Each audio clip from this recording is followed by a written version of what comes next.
సాహసాలు చేస్తున్నారు మామ మన వాళ్ళు. ఇగో ఇలా ఇలా అందించుకుంటున్నారు మామ.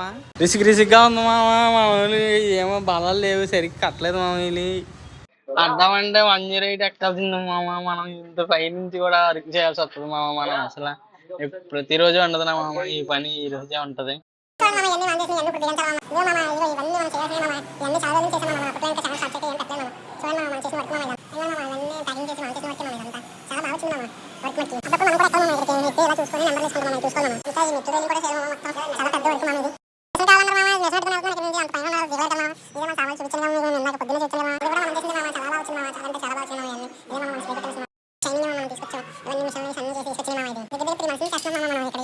ఇప్పుడే మనం చాలా ఇప్పుడే మనం అప్లోడ్ చేస్తున్నాం.